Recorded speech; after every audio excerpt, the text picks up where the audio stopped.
Guy Verhofstadt, you were appointed as the European Parliament's chief Brexit negotiator back in September. The British government this week was told by the country's Supreme Court they had to allow the UK Parliament to vote first before they can start the Brexit process. It's a process that Prime Minister Theresa May says can be done and dusted in 2 years, including a new trade deal. Is that a realistic timeline in your view? It is a realistic timeline if you go not in detail of the new relationship. So for getting out, it's a realistic timeline? Well, to have the withdrawal agreement, that is what you're talking about. Secondly, to have also an idea in general of what is the new relationship. And then third thing, what we're going to do is also the transition between the withdrawal agreement and the new relationship. That is possible. Well, it's absolutely key and certain that we need the period of the transition also to further discuss this final partnership. Is it realistic or is it impossible to say in 2019, 2 years from now, Britain could have left the European Union and have a new trade agreement with the EU in place? The new trade agreement will be as a principle in place, but I think it won't have been agreed by the 27 other countries and the European Parliament. I think it will take certainly the whole transition period. How long is the transition period? That can be 2 years, that can be 3 years. That depends on top of the 2 years that happens. On top of the 2 years. But what is clear... What do you think it'll be? Well, I don't know. It's first of all to the British government to ask... You just said it might be 2, it might be 3. I'm just wondering which... No, I'm for the shortest period as possible, because, you know, in politics it can happen that temporary measures become eternal measures. But what is clear... But you can't have a trade deal in place between the Britain and the EU in 2019 when Britain departs. That is technically impossible. Okay. You need for that at least also the transition period, and that can be an additional 3 years. But what you can do is to already have a decision on the principle to have such a deal. But in any way, we need to do that, all this withdrawal agreement, the principle of the new partnership and the transition before the European elections of 2019. Because I cannot imagine that we have, for example, in Britain, against European elections. Everybody's going to say these politicians are completely crazy because we voted to leave, and at the same time we need to go to an electorate.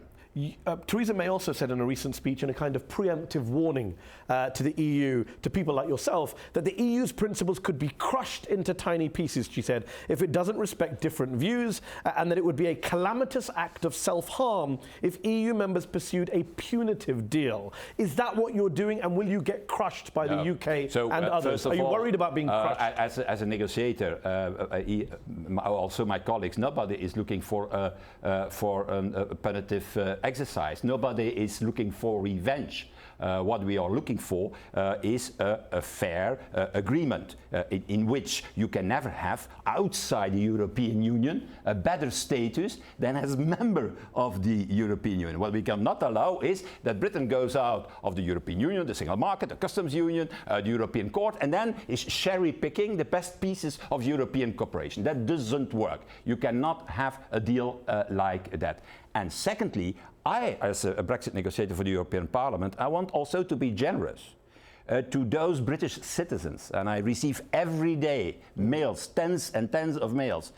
In a month, more than 1,000 mails of British citizens who say, please, we want to keep our link, our relationship, and we want to keep our European citizenship. And I think we have to be generous to those individuals. Are they going to be able to keep their EU citizenship? Well, I will do a proposal in that sense, yeah. What kind of rights would that involve? Well, the rights today are consular aid when you're outside the country, that you can participate in elections, and that you have a free travel inside the Union. And that work. Are the three... Right now you can work as a British citizen in the EU. But that is linked to something else. That's linked to the internal... They wouldn't get a right to work?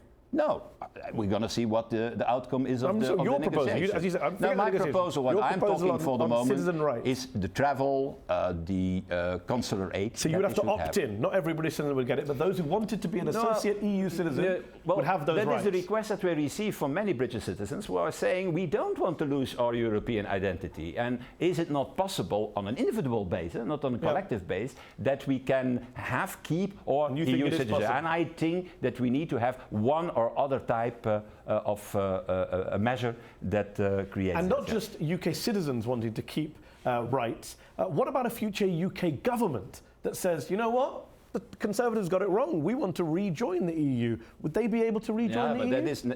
That's an internal question of the UK. It's no, not to. I'm saying assume there's a UK government that wants to rejoin. Would the EU be okay with that?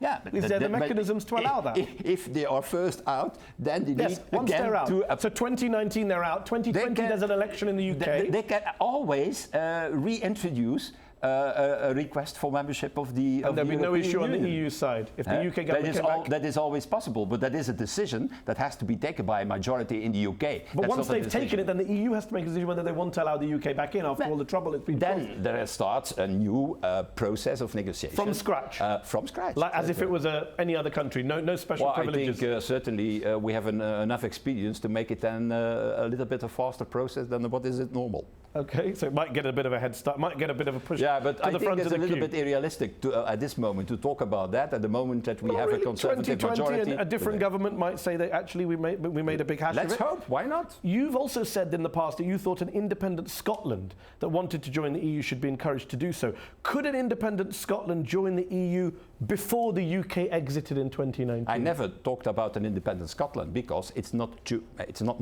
an opinion of mine. It's an opinion of the Scottish themselves. They have to decide on what they want. But if they wanted to join again, they would be okay doing that? No, wait. It's only possible for the moment that countries are a member of... So Scotland goes independent in 2017 and applies to join in 2018? Sorry, that is not a point that is on the table, and that's certainly also not a point that we have to decide on the European level. That's a decision to be made within the constitutional order of Britain. And what we're going to not do is to intervene in the constitutional order in Britain at the occasion of this negotiation. Okay. Your appointment upset a fair few people in the UK on the pro-Brexit side. Nigel Farage, former leader of the UK Independence Party, which helped bring about Brexit, said he couldn't think of a man more insulting towards the British, our standing in the world, or even the concept of nation-state democracy. He called you a Euro fanatic. What do you say to him?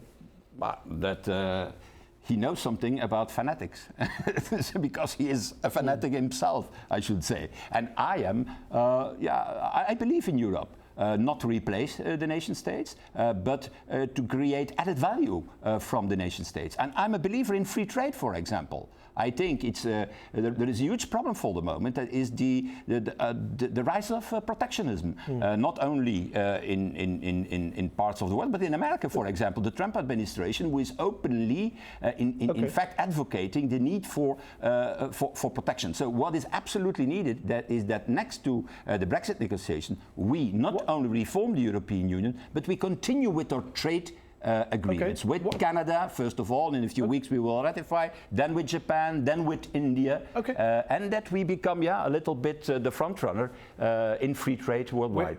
We're running out of time. Just before we finish, why do you think the Brits, or 52% of Brits, voted to quit the EU last June in that historic referendum? What drove them? How much of it was just fear of the unknown, of foreigners, of immigrants, xenophobia? Let's be honest. It started, in fact, as an internal catfight in the Conservative Party, and it was an attempt. That's how the referendum came about. But why did 52%? But why did 52% of Brits vote to leave the EU? Mainly what was the main thing driving them? The migration. That's very clear. Anti-immigration sentiment. Anti-immigration and xenophobia? No. More than that, anti-labor mobility inside the European Union. You know the story of the Polish plumber taking and picking the jobs of British workers. While in reality, you have to know, labor mobility in the European Union is low. It's 10 times lower than in the United States of America. And one of do you think it was a kind of little England mindset? We don't want foreigners living here. We're going to get out of this foreign project. That's maybe a good explanation. You see also the different attitude in London. London is an open city, while London voted massively to stay in the European Union.